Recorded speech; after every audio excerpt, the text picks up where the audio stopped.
Everybody joining me today on the show. The guy, I believe we can call him the founding member of Tight End University. Troy Sadowski, 1988 All-American, Georgia tight end, a 10-year NFL veteran, played for the Falcons, Chiefs, Jets, Bengals, Steelers, and the Jaguars. Troy, it is always good to talk to you any time of the year. Well, I appreciate it. That list of NFL teams seems pretty long, but guess what? I'd have played for all 32 of them. Oh, yeah. So, and I saw this. I think I saw somebody tag you on Facebook. So how did you feel about, Georgia's now being labeled as Tight End University. I believe they've got a 5-star tight end coming in. Of course, Brock Bowers is there, Darnell Washington. They've had some really good tight ends there at Georgia. But you were the first All-American tight end there at Georgia. So are you the founding member of Tight End University? Honestly, I would say no to that because just before me was Clarence Kay, and Clarence Kay was a phenomenal tight end that went on and played with the Denver Broncos for a period of time, won a few Super Bowls. I mean, he wasn't too shabby as a tight end either. So it may have really started with him, but some people say that it started with me, and that's quite an honor, especially being Vince Dooley's first All-American tight end. But it's one of those things that over the years that, I specifically watch, a lot of Georgia games and then we'll watch replays of them to watch the tight ends because I think it's fascinating because I played the position and I like watching these kids, the current roster with Georgia, with Washington and Bowers. Pretty impressive, but now Washington's gone, and I saw that 3 or 4 other guys were about to jump into the portal and leave. Of course, they're bringing somebody in, so I guess now we can say next man up.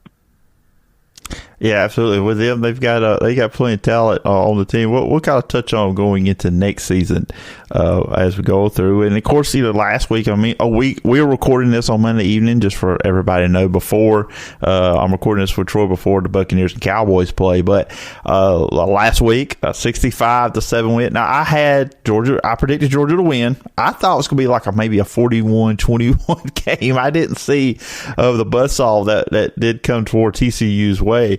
Just before, looking at a week later, obviously Georgia's back-to-back national champions. Just what were your thoughts after past Monday and just seeing your alma mater now? They're on top of the college football world for 2 years in a row.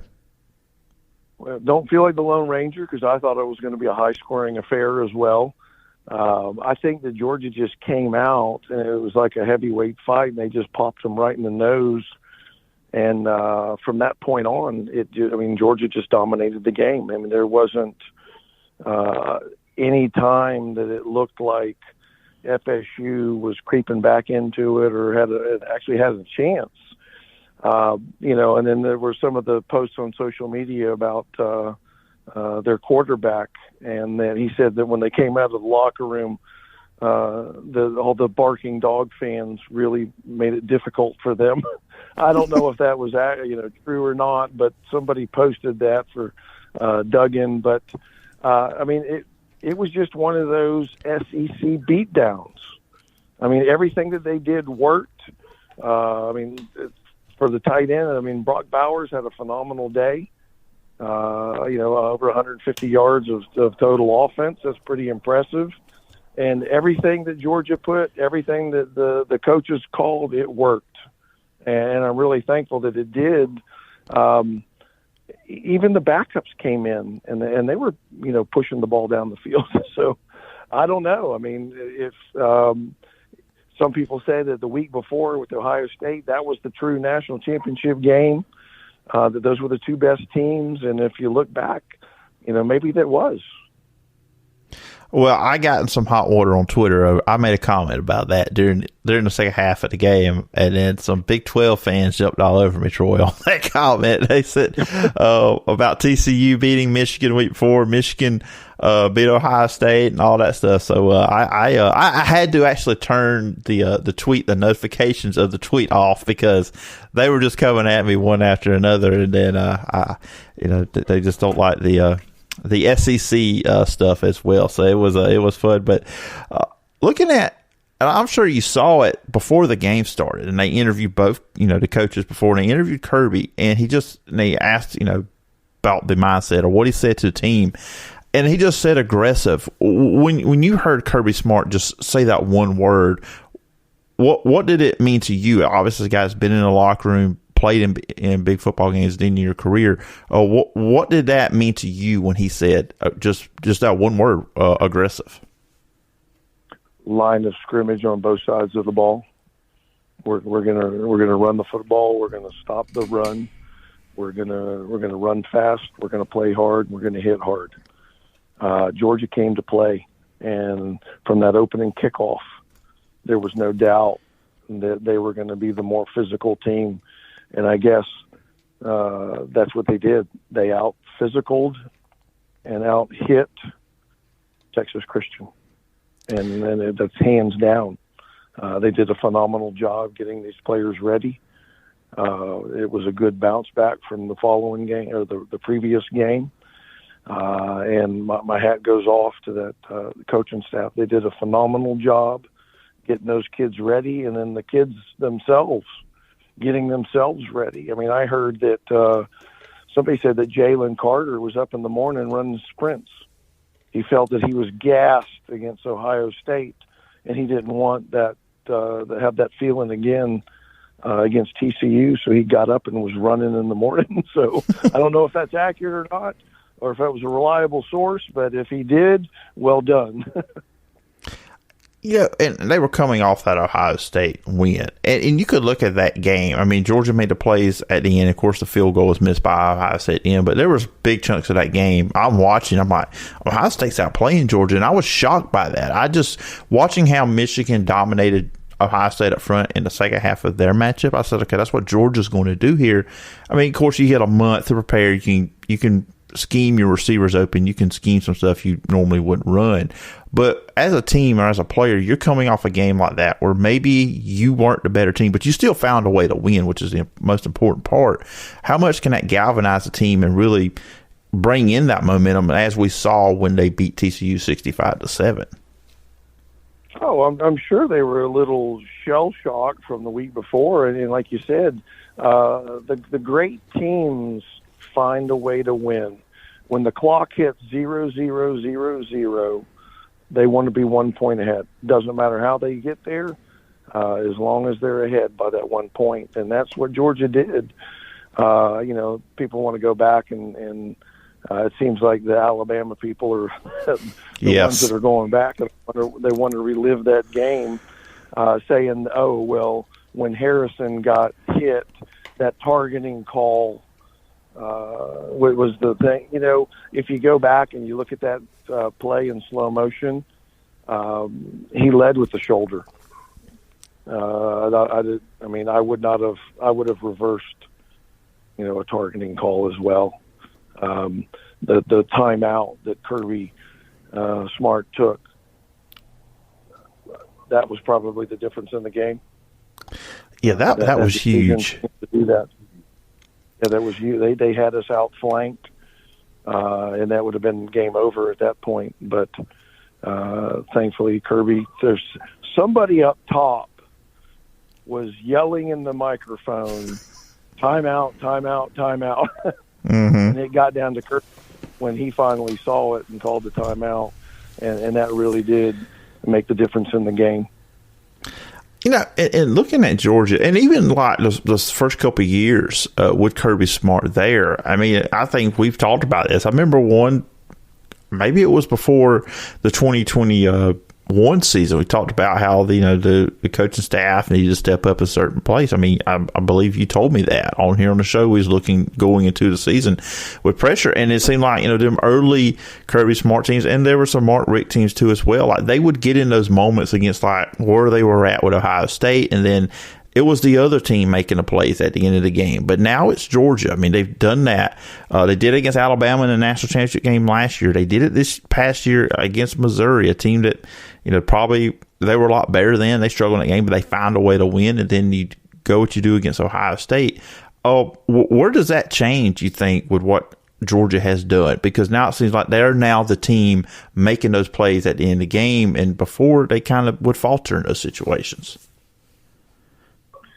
Well, I mean, I think a lot of it has to do with what the coaches have done. I mean, inside, outside the locker room, on the practice field, the game field. It truly, it's what they build within the team, and the teams they bought into it. They want to win. They want to be the best. They're willing to do what they need to do. And I think that they have completely bought in to what Kirby Stewart and the staff are doing. And they believe now. And those tight games, I think that they believe now that they're going to win those games. And that they're going to pull it through. And I think that's what, find a way to win. And that's what they're doing. That's what the great teams do. Find a way to win. And obviously, a catalyst for that was Stetson Bennett. I mean, and just a career at Georgia, and it's been thrown around GOAT status with Stetson Bennett. Where are you on that? I mean, where does Stetson Bennett sit with you when it comes to the pantheon in the list of great Georgia players? Well, I mean, if you look at what he's done. Back-to-back national championships, 4 college playoff MVPs for the game. I mean, that speaks for itself. And,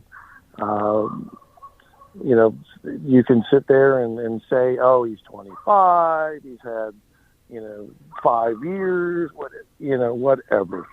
These are the same people that a few weeks ago were saying, oh, he's too short, he doesn't have a strong arm, he's shaky in the pocket, and his performance has spoken for itself. I mean, you have to say that at the University of Georgia, on top of the quarterback totem pole, he's got to be number one.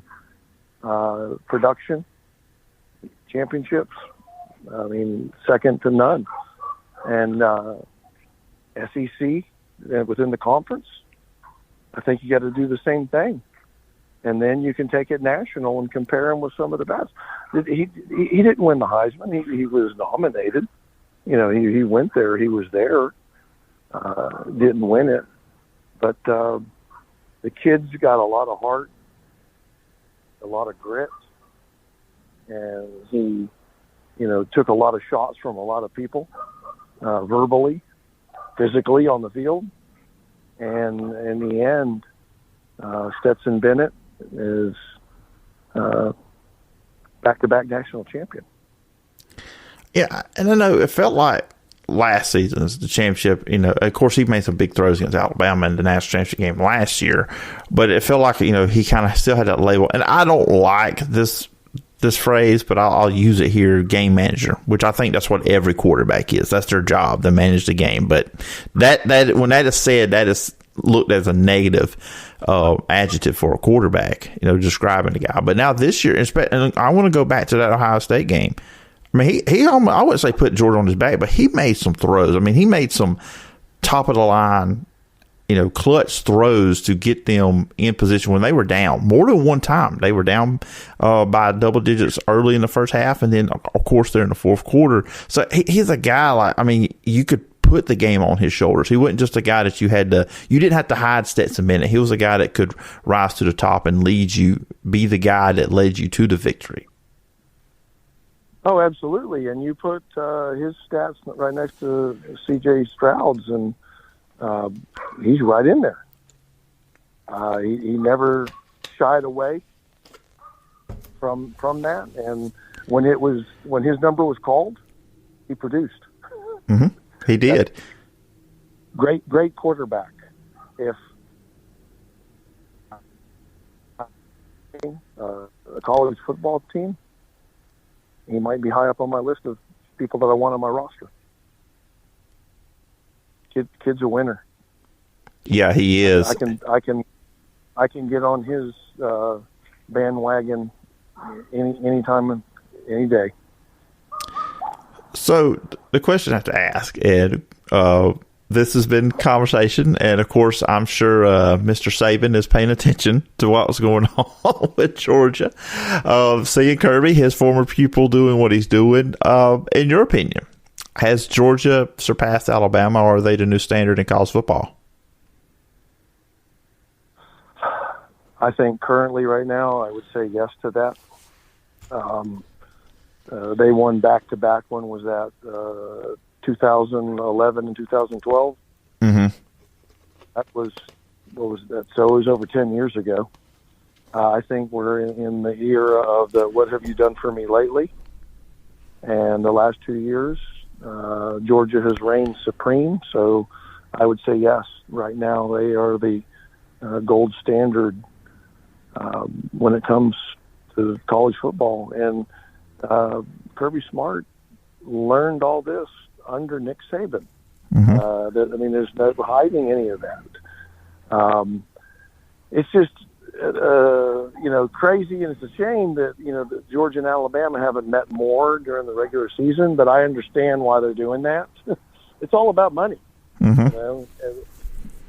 That SEC championship game that everybody wants to have, and then, if they're going in there 1-2 or 1-3, and then the loser is still going to get a shot. But things are about to change when the additional teams get added, and we have more of a college playoff. It is going to be interesting. And looking at Georgia for next year, of course, the big thing, obviously, you're going to have new quarterbacks. Stetson Bennett will be gone. Carson Beck, Brock Vandagriff, they've got some talented quarterbacks, some 5-star level quarterbacks behind them. But I look at what Georgia's done in the transfer portal, adding receivers, Dominic Lovett and Ron Thomas from Missouri and Mississippi State, and then who they've got coming back at receiver, A.D. Mitchell, Arian Smith. Both of them guys have made big plays in the playoffs. Particularly in the Ohio State game, they made some plays, obviously, too, in the national championship game against TCU. Dominic Blaylock, Lat McConkey, looks like they're going to be back. You got Brock Bowers. The running back situation is going to be good with Kendall Milton, DeJuan Edwards. They'll be there as well. Branson Robinson's another one. Just if quarterback works out, and look, I'll just say it. The Georgia schedule, it's favorable, which not many teams are as good as Georgia, so it doesn't matter. I believe this is a team that should be in this position next year. I would agree with you, and I agree with you on the favorable schedule as well. Their quarterback room's talented, running back room's talented, tight ends. They got a lot of guys that are coming back. They're losing some key people, but I think that they've recruited very, very well, and the next people, and then they've lost some in the transfer portal as well. And I can understand these kids. They want to play, and if they can't break the lineup or, the rotation, the transfer portal allows them to bug out and go wherever they feel that they can play. Our wide receiver room has been, like you said, with these guys that have been coming in through the transfer portal, it's highly competitive. Mm-hmm. So, I think that we have quarterback. Hey, let's go ahead and say it. Carson Beck, game manager. I don't know. We're going to see. I heard the kid has a really good arm and has a good grasp of what the offensive coordinator, Monken, wants to do and what he wants his quarterback to be able to do. And they got a couple other guys behind him, too. Mm-hmm. So, Georgia is set up perfectly for another run at a three-peat. But that's you got a lot to live up to, though. Replacing Stetson Bennett, though, that's going to be because the first time he thought it was a bad game, so Stetson would have done that. But anyways, that's how that goes. Here, picture this: Georgia three-peat. The Alabama fans would literally be beside themselves. Yeah, look, Alabama's got questions going into next year because losing Bryce Young, I'm not too sure of their quarterback situation going in next year. From what I saw from Milroe, I mean they've got some questions to answer. I think LSU's going to give them a run for money on their side. I think LSU's going to be really good next season, and I think the biggest competition probably for Georgia next year is Tennessee. I think Kentucky will be a good team next year, but the problem with Kentucky, they're kind of like they play the same. They want to play the same style that Georgia does, that smash mouth kind of more traditional style of play. It's kind of like when Alabama ran that. If you played that way, you were going to struggle because they practice against that every single day. So that's why Kentucky, I think, has issues. But that's kind of why I'm looking at it. Tennessee's probably the biggest threat to Georgia on their division, but they won't play each other till toward the end of the year. I think it's game 10. And then, of course, Alabama and LSU's on the other side. Yeah, the SEC on both sides is stacked. Mm-hmm. It'll be interesting. It will definitely be interesting.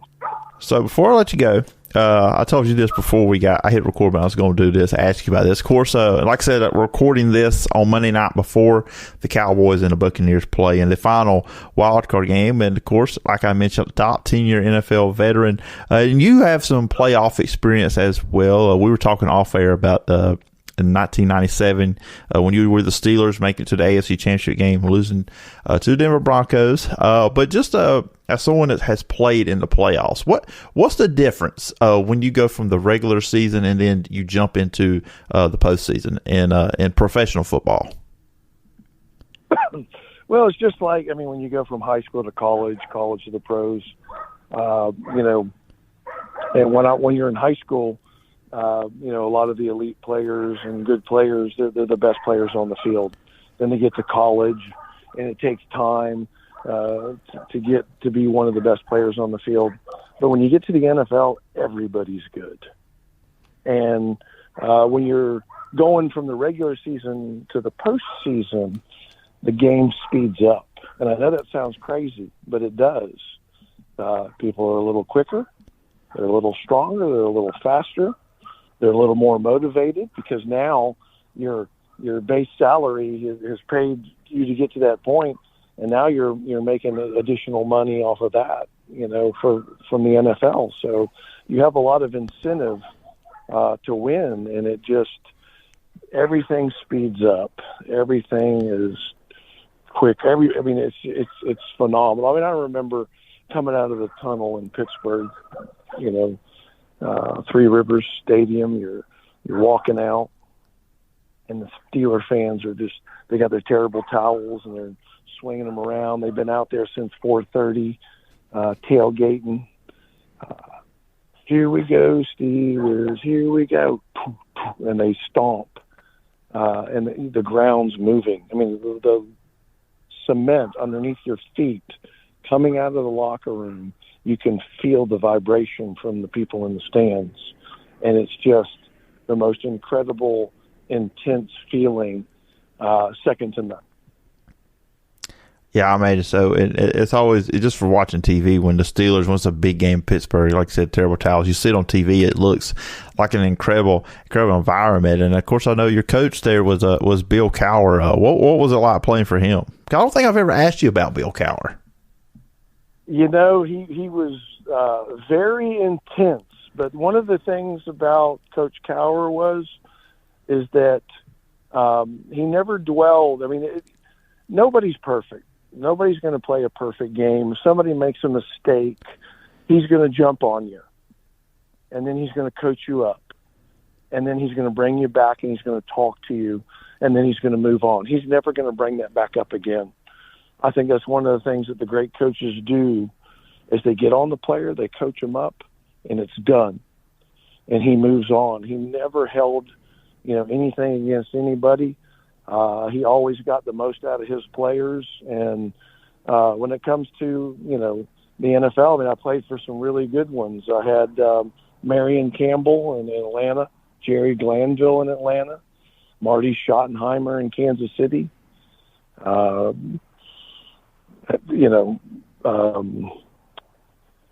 Bruce Coslet in Cincinnati and in the New York Jets.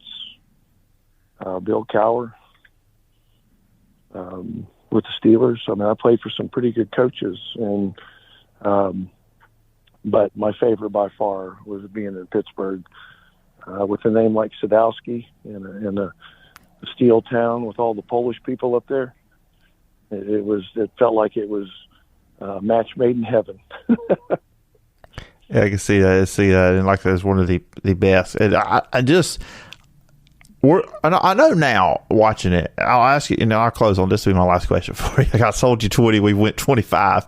Oh, when you notice watching games on TV that the Steeler fans now, Steeler Nation travels well. Was it like that when you were playing too as well? Absolutely. We went out and played in Phoenix, Arizona, and there were probably 45,000 fans. They're not good. They travel from Pittsburgh, but they're all around the country. The Steeler fans are out there. When they say Dog Nation, Steeler Nation, that's what they're talking about. They're out there. Georgia travels well too. But yeah, the Steeler fans are all over the place. Those terrible towels, everywhere you go, boom, they're there. Yeah, and I just popped in my head. So let me ask that one last question before I let you go. And before I do let you go, Troy, any other thoughts or anything you'd like to add before we close it up? No, just the tragedy that happened. Mm-hmm. My heart goes out in prayers to the team, the families of the people that they were lost in the car accident. When they should be having a celebration time, they're having to put that aside and travel to funerals, and that's difficult, and I can't even imagine. And they're in my thoughts and prayers while they're traveling for those. But outside of all the stuff, the off season, it's a time to catch your breath, take a deep breath, and get ready for the next season. And before you know it, spring practice will be here, and we'll be talking spring football. But it's an exciting time to be a dog within the Dog Nation. I'm sure it is. Like you said, spring practice will be here before you know it, and the season will be here before you know it. It's a long off season, but it does tend to go by pretty fast too as well. And Troy, this was fun. I probably could have asked you a whole bunch of other questions, but we'll save that for another time whenever you come on the show again. But I always appreciate you coming on, and I look forward to when we get to talk again sometime down the road. My pleasure. Looking forward to it. And like always, go Dogs.